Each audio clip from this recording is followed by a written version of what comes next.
Father, kesempatan ini kami mau tunduk patuh di bawah kakimu. For this opportunity, I want to obey unto you. Biarlah seluruhnya hanya untuk Engkau. Let everything only for you. Tapi dalam video ini, saudara, hanya mungkin nggak sampai 30 detik ya.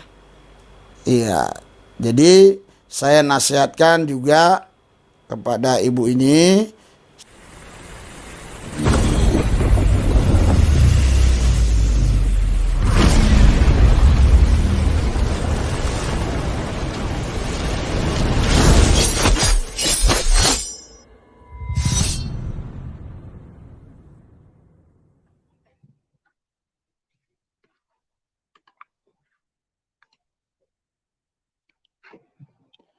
Assalamualaikum warahmatullahi wabarakatuh. Berjumpa lagi dengan saya, Dr. Akal, di channel kesayangan kita, Hidayah Mualaf Channel. Channel yang mengedukasi dan menghibur. Channel di mana Oten yang datang ke belajar akan pulang membawa ilmu, sedangkan Oten yang datang kejang-kejang akan makan tak sedap, tidur pun tak bisa sleeping. Ya, kali ini kita akan mengabarkan satu berita luar biasa ya, di mana ternyata ya Saifuddin ini diundang untuk mengisi khutbah atau mengisi ceramah ya di gereja yang ada di Amerika. Ternyata walaupun Bang Udin sudah menjadi seorang buronan, ya sudah menjadi orang yang dicari-cari, ternyata gereja masih mengundang dia untuk mengisi khutbah.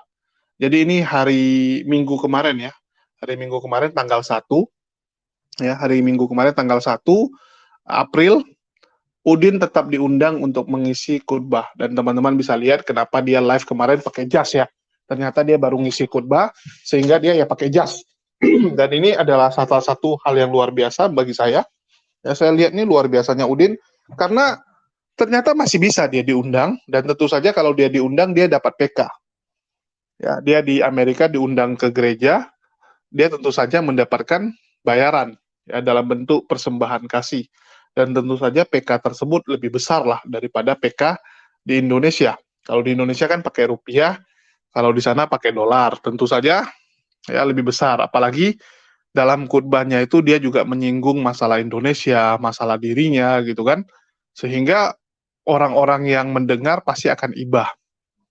Ya, contoh misalnya kita mendengar ada orang yang cerita kalau hidupnya itu sekarang terkantung-kantung, nggak bisa pulang, ya terus dia juga susah di sini gitu. Tentu saja yang sebelumnya kita biasa ngasih persembahannya 100.000, kita naikkan jadi 200.000 karena kasihan gitu kan. Terketuk hati kita karena mendengar cerita ya dari si orang tersebut. Ya kalau ini kan si Saifuddin yang ngomong hal tersebut di gereja sana, sehingga pasti jemaat-jemaatnya juga sedih ya. Dia mau nggak mau mereka akan beri lebih banyak gitu. Dan akhirnya Bang Udin juga bisa jadikan ini mata pencarian gitu kan, agak mending gitu. Dia juga bukan gelandangan 100%. Kalau gelandangan kan benar-benar nggak ada kerjaan. Ya kalau Udin nih, Udin ini akhirnya ada kerjaan gitu kan. Jadi ngisi khutbah minggu, luar biasa juga dia ya. Bisa ngisi khutbah minggu, ya bisa ngisi khutbah minggu di gereja Amerika. Salut juga saya lihat dia. Wah ini saya benar-benar udah mulai batuk-batuk ini ya. Ini kebanyakan makan daging. Oke, saya lanjut. Ya, Udin berhasil khutbah, sedangkan Risuli Lubis yang panas dingin. Saya juga nggak tahu kenapa bisa Bang Udin ya ngisi khutbah, kok Risuli Lubis ini yang kayak parno gitu, ketakutan ya. Risuli Kubis yang ketakutan, yang panas dingin ya. Ini kenapa bisa begitu? Nanti kita saksikan dulu pemaparan dari Risuli Lubis ya, alasan dia kenapa agak kurang setuju kalau si Udin khutbah di gereja Amerika. Apakah karena Risuli Lubis iri ya, dia kok nggak diundang, kenapa dia nggak bisa ngisi di sana, atau ada hal lain yang membuat Risuli Lubis ini panas dingin ya, panas dingin dengan apa yang dilakukan oleh Mbak Udin ini. Terus di sini kita bisa lihat juga bahwa si Udin ini ngalahin Paul Jang. Paul Jang itu di Eropa itu cuma jadi gembel ya. Paul Jang itu cuma jadi gembel yang dapat suaka, dapat tempat berlindung gratis dari negara. Jadi dia dianggap sebagai refugee. Ya, dia dianggap sebagai refugee, dikasih rumah tinggal sama uang saku setiap bulannya.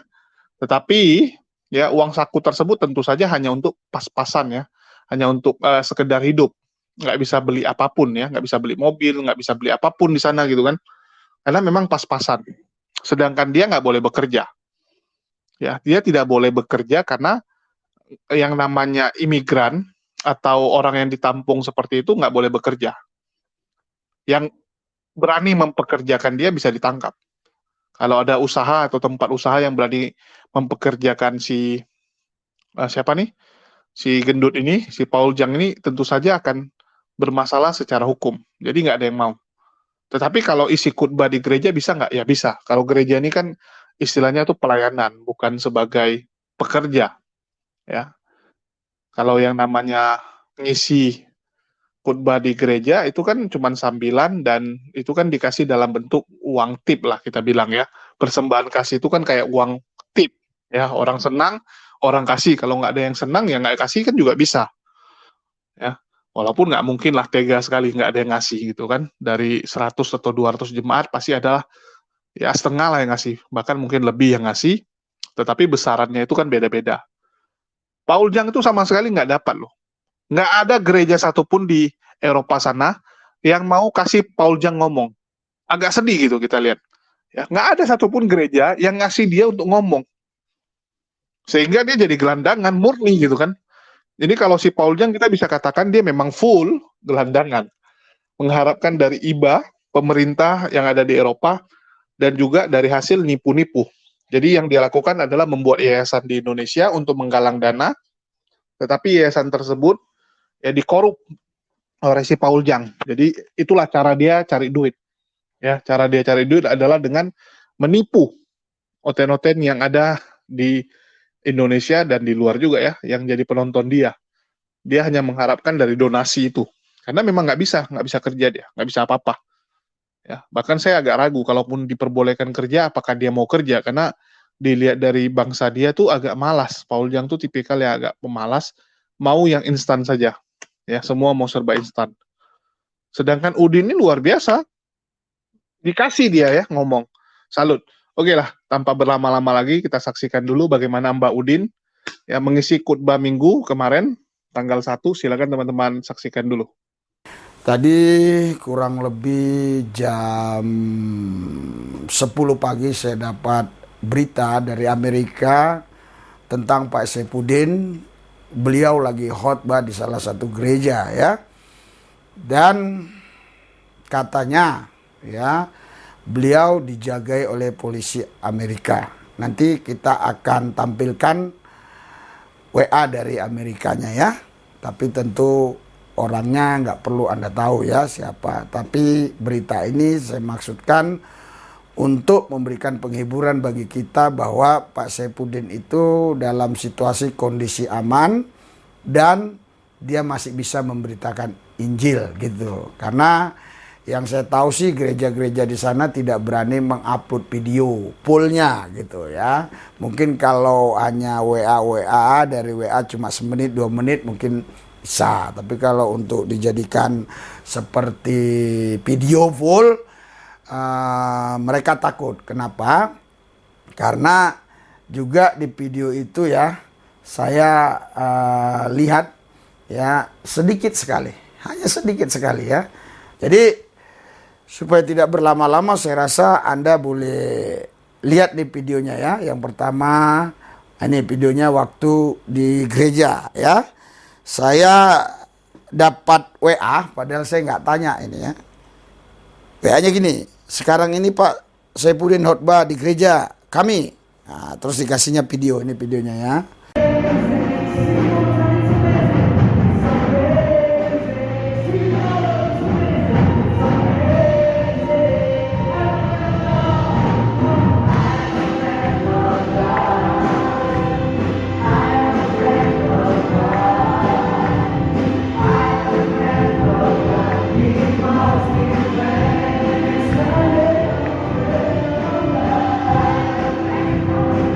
Oke, terus setelah di video itu ya di bawahnya ada lagi tulisan dan Pak Saifuddin dijagai polisi di sini. Saya pikir polisi mana? Polisi Indonesia gitu ya. Kaget saya. Ternyata keselamatannya tetap dijaga oleh polisi Amerika. Ya, jadi yang terlihat di sini hanya sedikit saja Pak, karena kita tidak memvideokan full karena satu dan lain hal ya. Oke, terus saya untuk mendinginkan suasana, saya berkata, ya, yang penting sampaikan aja firman Tuhan, ya, jangan ada hal-hal yang menghujat gitu ya. Nah, tetapi beliau katakan dia bukan menghujat Pak, dia membongkar kebenaran ya, bla bla bla bla. Nanti Anda baca sendiri di situ ya. Oke. Terus dikasihnya lagi video, video waktu Pak Saifuddin berkhotbah. Ini dia. Kesempatan ini kami mau tunduk patuh di bawah kakimu. For this opportunity, I wanna obey. Biarlah seluruhnya hanya untuk Engkau dan everything only for you. Tapi dalam video ini, saudara, hanya mungkin nggak sampai 30 detik ya. Iya, jadi saya nasihatkan juga kepada ibu ini. Saya bilang di Amerika bebas, di Indonesia nggak bisa Bu. Apa yang Pak Saifuddin sampaikan, banyak orang Indonesia sebenarnya tahu karena sekarang sudah zaman internet. Tapi kalau itu disampaikan di Indonesia, itu jadi masalah. Di Amerika banyak yang menjadi Yudas. Nanti setelah saya ibadah, ibu telepon saya. Dijawab beliau, pendeta-pendeta Indonesia yang takut menyampaikan kebenaran, yang hanya mencari aman, itulah yang akan menjadi Yudas saat menjelang kedatangan Tuhan. Nah, jadi begini saudara. Kenapa saya katakan tadi ya, di Amerika itu ada sebagian ya, atau banyak lah yang menjadi Yudas. Bahkan ibu itu salah paham, pendeta Indonesia banyak Yudas. Ya gini, jadi beberapa pendeta di Amerika itu waktu Saifuddin pertama datang ke Amerika itu luar biasa disambut. Dan bahkan ya ada pendeta di sana yang sangat suka ya untuk nama gerejanya ditampilkan di YouTube kita, dan juga supaya Pak Saifuddin ini diviralkan gitu ya. Tapi ketika Pak Saifuddin menjadi tersangka ya, jadi pendeta yang saya sebutkan tadi, karena ini kode etik, nggak boleh lagi katanya tampilkan gereja kami apa kami gitu ya. Jadi saya sempat nasihatin dia, jangan kita ini jadi Yudas, saya bilang. Jadi ketika orang itu menyampaikan kebenaran, menggebu-gebu, bahkan mengambil ayat-ayat Al-Quran, kita dukung, kita dukung, kita dukung, kita dukung. Tahu ketika orang itu ditangkap polisi, lari semua gitu loh. Lari semua. Saya terus terang, saya nggak kenal Pak Saifuddin waktu dia masuk penjara, nggak kenal. Bahkan karena dulu saya belum punya YouTube juga, saya nggak ngerti, nggak ngelihat YouTube. Tapi ada pendeta, itu tanya aja ya, pendeta yang namanya Pak apa itu ya. Ya, teman-teman sudah saksikan ya, bagaimana luar biasanya si Mbah Udin ini mengisi khotbah minggu, dan yang panas dingin malah si pendeta cebol kita Rizuli Lubis ya. Saya nggak tahu ini karena dia iri hati, karena dia juga pengen diundang di Amerika, tetapi kok nggak ada yang ngundang-undang dia, atau karena memang dia kurang elok gitu melihat khotbahnya si Saifuddin ya, karena dia takut gara-gara khotbahnya Saifuddin umat muslim makin marah, salah-salah mereka yang kena sasaran. Artinya mereka yang di Indonesia ini yang kena sasaran. Ya, apakah murni seperti itu? Saya juga nggak tahu. Tapi kalau ngisi khotbahnya di gereja juga, itu nggak akan membuat umat muslim tambah marah dengan Saifuddin. Ya nggak mungkin. Kenapa? Karena kan ini internal mereka. Ya, dia isi khotbah di gereja, kalau nggak ada yang rekam kan juga nggak ada yang tahu isi khotbahnya apa. Kan itu internal gereja. Nggak mungkin umat Muslim Indonesia tahu apa isi khotbah dia di Amerika sana. Kecuali ada yang ngerekamin. Ada rekamannya kan? Karena nggak ada lah umat Muslim yang tahu dia khotbah di mana dan pergi ngelihat di sana juga. Nggak ada. Ya, nggak ada kita lihat. Terus, apa isi khotbahnya? Ya kurang lebih juga apa yang disampaikan dia di YouTube. Sama gitu kan, mutar-mutar itu aja. 300 ayat harus dihapus gitu kan. Itulah sumber kekerasan. Umat Muslim membenci Kristen karena Al-Qur'annya mengajarkan hal tersebut. Kan itu aja yang dia omongin ulang-ulang. Yang kita ngeri itu adalah isi konten YouTube dia itu yang hujatannya itu luar biasa. Kalau khotbah dia di gereja sama itu, ya nggak ada bedanya. Udah dia lakuin kok. Jadi kami nggak ada masalah kok, Pak Arisuli Lubis ya. Yang agak bikin orang tersinggung itu adalah isi khotbah dia di konten-konten YouTube-nya. Itu yang buat orang tersinggung. Kalau di gereja itu enggak lah, ya. Nggak usah sampai panas dingin lihat dia ngisi khotbah di gereja. Kalau iri ya mungkin silakan Anda promosikan diri Anda, tanyain aja ke orang, nggak ada yang mau ngundang saya nih gitu kan. Ya Anda tanyakin dengan orang-orang atau jemaat Anda yang sedang ada di Amerika biar dia ngomong sama panitia gereja di sana gitu kan, sama pengurus gereja di sana. Ini ada juga nih pendeta yang keren nih, pendeta cebol namanya Risuli Lubis. Dia yang bantu KC sekarang. Kalau si Saipudin kan sudah melarikan diri, bahkan melarikan uang donasi untuk KC. Kalau ini enggak, dia tetap standby di Indonesia, bahkan sekarang Watma itu curhatnya sama dia gitu kan. Promoin gitu, suruh orang kamu ya promoin lah ke pengurus gereja di sana biar bisa diundang gitu kan. Namanya diundang kan nanti kan ditanggung full. Ya baik tiket pesawat, akomodasi dan juga tentu saja PK ya, diberikan PK sebagai gaji lah, bentuk apresiasi kepada kamu. Ini kasihan juga Risuli Kubis ini nggak ada yang undang. Belum sampai internasional ya. Bahkan JT aja belum. Waktu itu saya Saipudin pernah bilang ya, JT itu mana bisa dia bilang. Karena JT ini sifatnya begini gitu kan. Harusnya baik-baik sama Saipudin. Kalau baik-baik ya mungkin akan diundang. Karena nanti Saipudin akan bantu rekomendasikan. Ya, kan karena orang yang sudah ada di sana lah yang bisa membantu kamu untuk bisa ke sana juga gitu. Saipudin udah di Amerika. Jadi kalau dia mau rekomendasikan Risuli Lubis, tentu orang yang di sana lebih dengar gitu kan, lebih dengar, oh nih Pak, ya dibilang sama Saipudin, ini ada saya satu pendeta juga, teman saya, teman seperjuangan saya ini, bagus, Risuli Lubis namanya gitu. Ya, kalau si Udin promokan gitu ya tentu saja orang akan ngundang dia, undang si Risuli ini. Tapi karena nggak dipromoin ya, sabar-sabarlah Pak Risuli Lubis, mau gimana lagi kan? Memang nasib Anda seperti itu. Jadi Risuli Lubis ini mengatakan, ya Saipudin ini ngeri gitu kan, omongannya ini berbahaya. Kami yang di Indonesia ini yang kalang kabut ya, kami yang di Indonesia ini yang gawat gitu. Sedangkan yang balas WA dia, yang balas chat dia ini malah mengatakan itu kebenaran Quran gitu.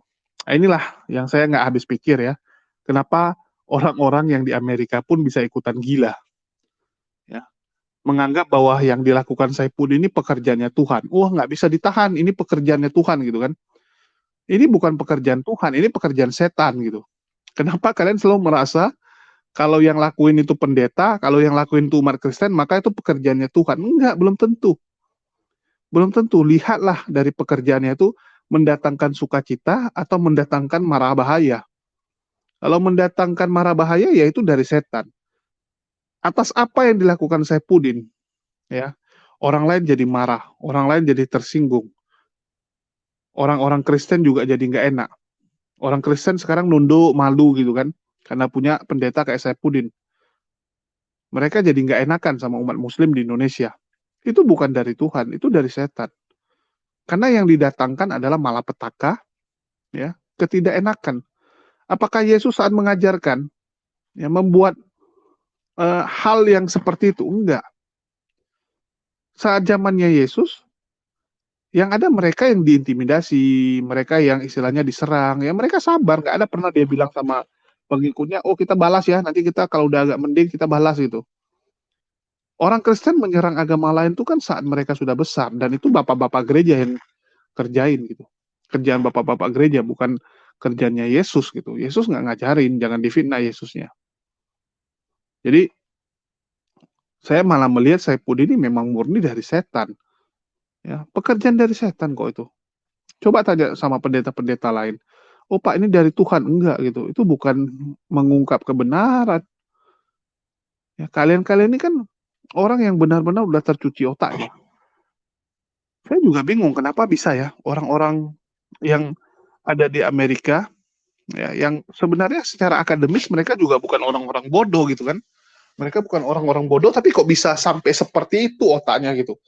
Ya sampai berpikir, wah Saipudin ini memberitakan kebenaran, membuka kebenaran harus dilakukan karena memang Tuhan yang menyuruh dia gitu kan. Tuhan mana yang nyuruh dia? Hantu yang nyuruh dia itu. Ya nggak mungkin Tuhan melakukan hal seperti itulah. Yang ingin membuat anak bangsa ya orang lain itu jadi baku hantam. Masa Tuhan suruh orang baku hantam? Ada-ada aja kalian. Ya, jadi mungkin Risuli Lubis ini saya nggak tahu dalam rangka apa dia jadi panas dingin. Tapi ada beberapa hal yang bisa kita tarik atau bisa kita simpulkan. Pertama, ya akhirnya Saipudin nggak menggelandang lagi. Dia punya pekerjaan ya setiap minggu ngisi khutbah dan itu gajinya lumayan pastinya. Ya, gajinya pasti lebih lumayan daripada dia di sana jadi tukang masak atau jadi waiters gitu kan. Pasti lebih bagus gaji jadi pendeta dong, lebih bergengsi. Ya, itu PK-nya mungkin sebulan ya, itu ditotalin mungkin dia punya PK dalam seminggu ya. Dalam seminggu mungkin udah sama dengan gaji di Amerika sebulan. Bisa jadi gitu kan. Gaji orang kantoran di Amerika misalnya sebulan berapa, gaji dia seminggu udah lebih gitu kan. Kalau nggak salah standar di Amerika itu kurang lebih di uang Indonesia ya setelah kurangi pajak karena di sana pajaknya lumayan gede. Pendapatan level manajer saja itu di uang Indonesia 80 juta gitu. Sebulan ya, sebulan 80 juta. Cuman di Amerika itu agak lucu, gajian mereka 2 minggu sekali. Mereka gajiannya rata-rata kantor itu bukan sebulan, tapi ngambilnya tuh 2 minggu sekali dikasih. Jadi mungkin gajinya si Saipudin sekali khutbah di uang Indonesia kan, ya mungkin kurang lebih 70 juta. Ya, 70 juta, 60 juta sekali khutbah. Itulah kenapa dia sekarang agak parlente kembali jalannya. Ya mungkin sebelumnya belum diundang, ini udah diundang lagi. Dan kita bisa lihat, dia bilang saya beli jas nih 25 juta. Ya, dia udah bisa beli jas 25 juta, udah bisa beli barang-barang mahal, artinya kan udah mulai kencang lagi pendapatan dia. Ya, udah mulai kencang lagi, dan ya bagus lah. Terus, ya kita bisa lihat bahwa dia jauh lebih jago daripada Paul Jang. Jadi kalau Paul Jang suruh dia, atau suruh si Udin berguru dengan dia, ya dia kan beberapa kali ngomong gini kan, oh suruh si Udin ngomong sama saya, biar saya bantu cara dapat suaka. Nggak cocok lah, Udin memang di atas kamu. Ya Udin di atas dia, karena Udin bisa isi khotbah, kamu nggak bisa, kamu jadi gelandangan murni. Ya full gelandangan di Eropa, kalau Udin kan. Ya, terus yang ketiga, Risuli Lubis yang panas dingin ya, kita bisa lihat Risuli Lubis yang panas dingin, karena Saipudin diundang dan khotbah di gereja. Ya, itu 3 hal yang bisa kita simpulkan dari video ini. Makasih buat teman-teman yang udah nyimak. Kalau menurut kalian sendiri bagaimana? Silakan tulis pendapat kalian di kolom komentar. Ya, makasih buat semuanya. Dan di akhir kata saya ucapkan wassalamualaikum warahmatullahi wabarakatuh. Sampai jumpa di lain kesempatan.